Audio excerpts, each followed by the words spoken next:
Welcome back to Marin County Home Stats, where we cut through the noise and get into what's actually happening in our market. Because Zillow headlines won't tell you if your offer's about to tank. Today we're unpacking the September numbers, plus I'll zoom out for a national gut check because while Marin feels like its own luxury bubble, the rest of the country still matters. Annoying, I know. So let's get to it. U.S. market news. Here's the national scoop. Despite labor and housing headaches, the latest data is flashing a cautious thumbs up. New home sales are spiking to multi-year highs thanks to slightly lower mortgage interest rates and builder incentives. Inflation's behaving just enough that the Fed isn't sweating bullets, and even jobless claims have dipped. But before you pop the champagne, unemployment worries and rising construction costs are still lurking. Translation: the housing recovery is more promising but fragile. Then all clear, folks. Think of it like carrying groceries with a paper bag. You're making progress, but one wrong move and you're scrubbing salsa off your driveway. Heads up, in next week's single-family home stats video, I'm going to detail some other key macroeconomic stats that are affecting this market's future. Stats that you're not likely focused on, so you won't want to miss it.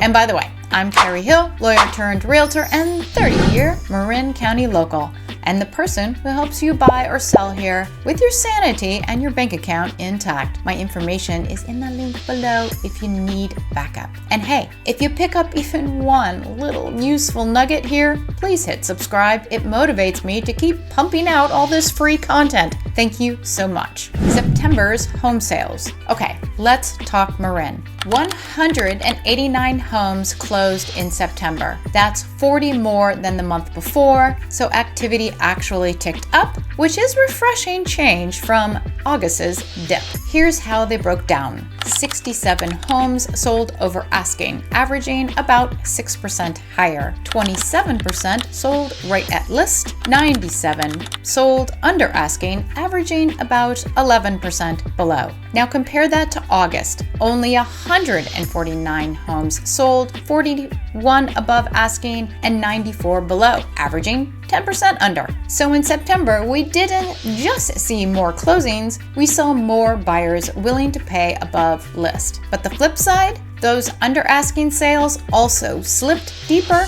from 10% below to 11%. Now, onto the charts.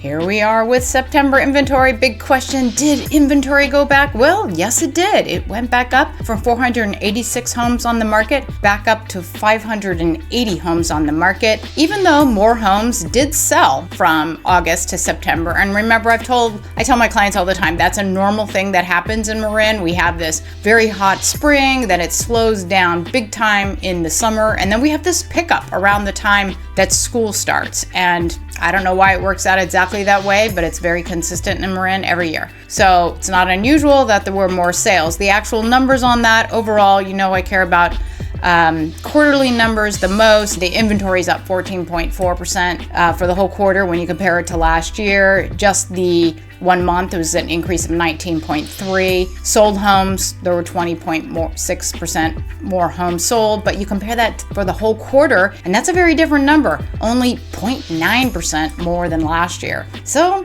looks a bit weaker than typical, and definitely still like trending towards a buyer's market.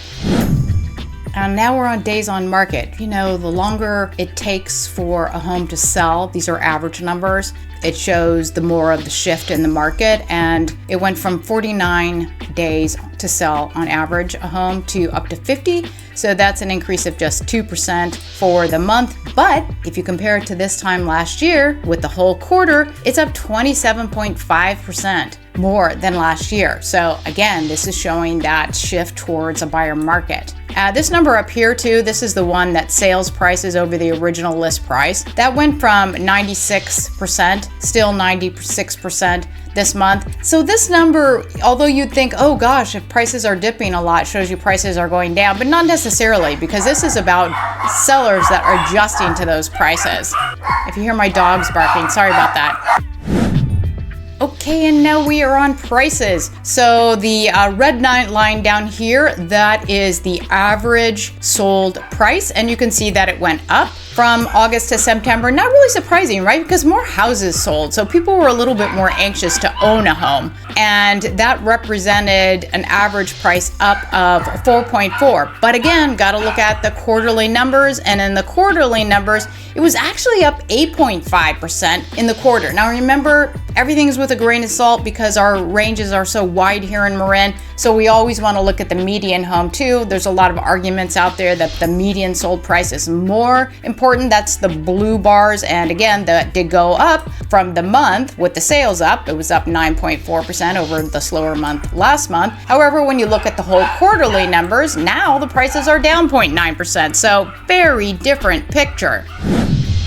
And the last thing of interest is the price per square foot. That did go up from last month. Again, not surprising because there were also more homes sold, a little bit more of a frenzy like happens every year. That represented up 2% in price per square foot. More interesting, of course, is the quarterly numbers, but those were also up 2.3%. So a bit of a mixed bag here between prices of median price, average, and also price per square foot. So what's the overall vibe? This pickup this month in prices was expected. Happens every year. Although the quarters numbers were also mixed. One thing is for sure, inventory is still headed up on every possible metric. Later this month, I'm going to be putting out a video that suggests that lock-in effect, that theory or reality that homeowners weren't selling because they don't want to exchange their super low mortgage rate for a much higher one. Anyway, my video suggests that effect may be ending in the United States. And this continued increased inventory in Marin is evidence that is happening here too.